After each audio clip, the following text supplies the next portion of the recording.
Hi everyone, I'm Krishna Mandal, and today we're going to be talking about melody. Although it's easy to recognize, it's harder to understand, and although it's simple in structure, it's difficult to construct.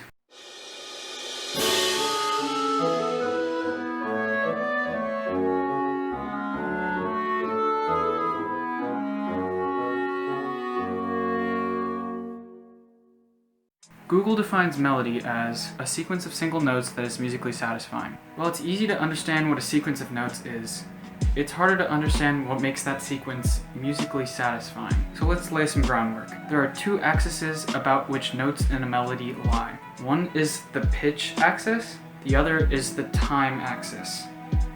In theory, there are infinite shades of gray in between these axes, but luckily, we've developed ways to simplify this. So let's focus on pitch for now.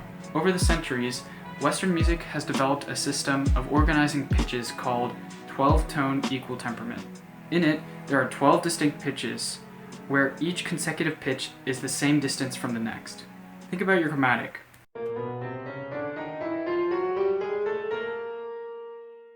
Hear how each note goes up by the same distance. This distance is called a half step.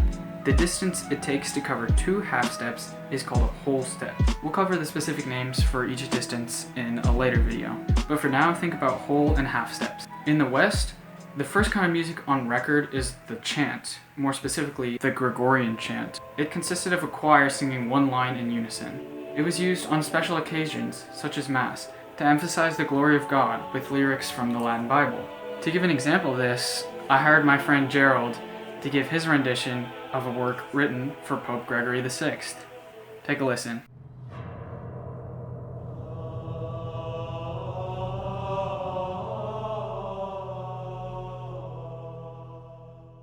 Thanks a lot, Gerald. He's not getting paid. Bruh. What you can see here is that most of the melody line only moves around by a whole step or a half step. This is because, obviously, it is easier to sing notes that are closer together. And this is part of what makes a melody line sound musically satisfying. So, in order to standardize things a bit, notes were put into different arrangements of whole and half steps. These arrangements are called modes, or scales.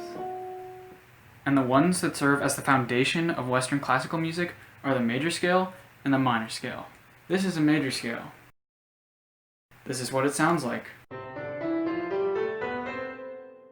A major scale is built by a specific pattern of whole steps and half steps. The pattern goes as follows. Whole, whole, half, whole, whole, whole, half.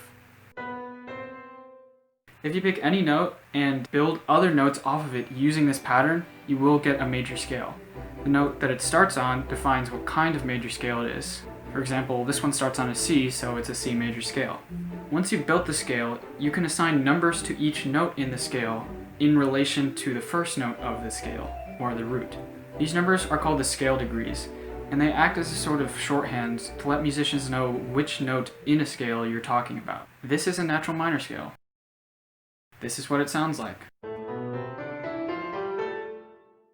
The pattern for constructing a natural minor scale is whole, half, whole, whole, half, whole, whole. The natural minor scale follows the same rules as the major scale. Repeating this pattern on any note will get you a natural minor scale. The starting note defines what kind of natural minor scale it is, and each note can be assigned a number based on the root. But notice how I said natural minor scale, not just minor scale. That's because there's two other types of minor scales. One is the harmonic minor scale, and the other is the melodic minor scale. You don't necessarily need to know how these scales are constructed, just know that they follow the same rules. It would also be good to have an understanding of how they sound and how they feel. In fact, let's take a moment to understand why things sound or feel the way that they do. To do this, let's look through the lens of tension and release. In general, tension and release is going from something that's unstable or unrestful or uncomfortable to something that's at ease. Once again, this is one of the foundations of Western classical music. It's so crucial because it creates a sense of motion. If you look back at chants, you'll notice that they were very good at creating an atmosphere, because what they would do is they would float around within a mode or a certain set of notes, but they wouldn't go anywhere. Tension and release takes you places, and that's why today music is so often referred to as telling a story. Let's look at a few examples.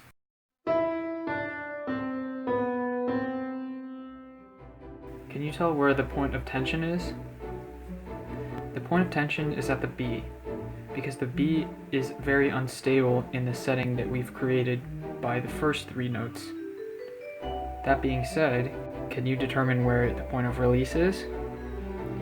Point of release is the C.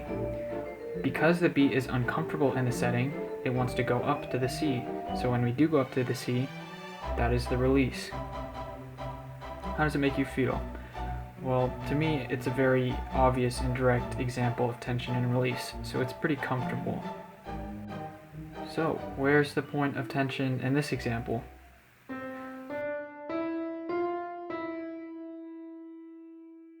Well, point of tension is on the F. This rising figure culminates to the F, and as the F doesn't go up anymore, it has to fall back somewhere. So where would the point of release be? Well, the point of release is the E, because once again, F is not rising anymore, so it falls back to the E, which is comfortable.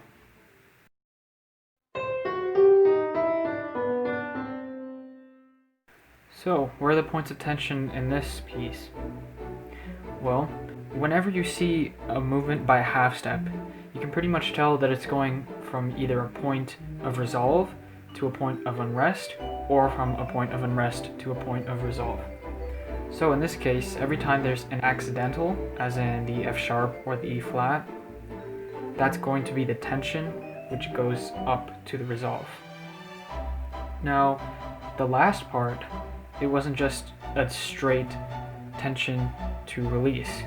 Instead, the tension was elongated by the D followed by the B, because the note that we were actually aiming to release on was the C. This is called an enclosure, and we'll see an example of this later. Personally, I don't like how this one feels that much because of how it breaks the pattern of the chromatic approach note. What if we have two notes in a line that are more than just a half step or a whole step away from each other? Then what?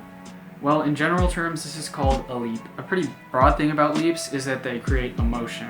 Smaller leaps tend to give a more stable or reassuring sound, while larger leaps tend to create a yearning or more dramatic effect. Again, I put this in all very general terms because I'm going to discuss this in more depth in the future. Okay, that's enough about pitch. Let's look at the time axis now. A large part of what makes music is establishing a steady pulse. Over time, it became customary to group pulses together. Grouping allows a pulse to have natural points of emphasis, which is what creates rhythm. This is best organized by the time signature. The top number tells you how many beats in a measure there are, while the bottom number tells you what kind of note gets that beat. Let's look at a measure of 4/4.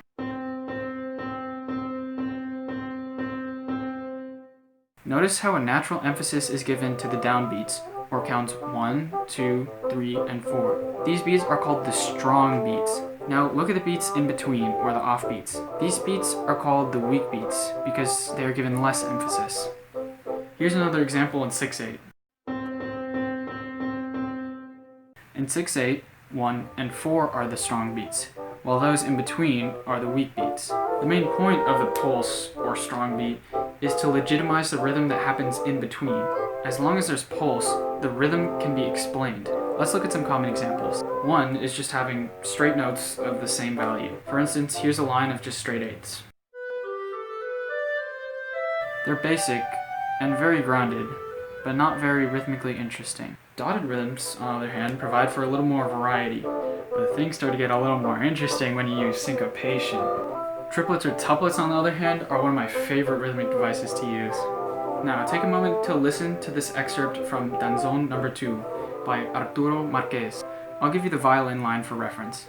And notice its use of syncopation and triplets.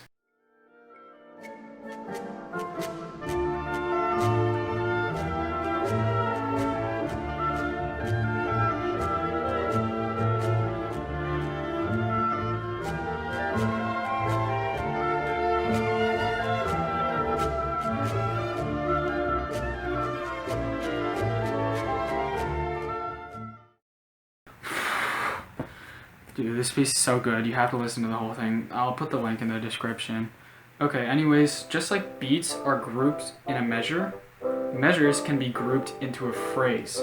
Typically, the phrases sound best when the measures are evenly or symmetrically distributed. This is why measures are usually grouped in phrases of 2, 4, or 8. The reason for this is because, as I said earlier, music tells a story, and you want your story to make sense. Your story should have a logical progression of ideas, it should have some sort of arc, and it would be good to have a rising and a falling action.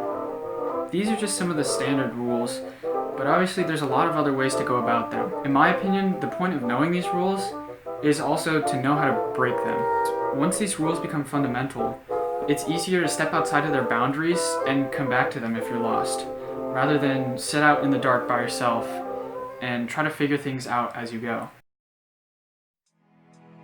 Okay, I know that was a lot.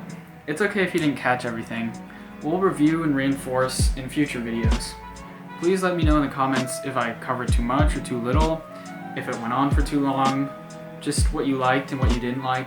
Although this series is about my approach, you guys can definitely help me with my delivery, because ultimately it's up to you guys to decide what I upload. Anyways, until next time, I'm Krishna Mandal, and thank you for watching.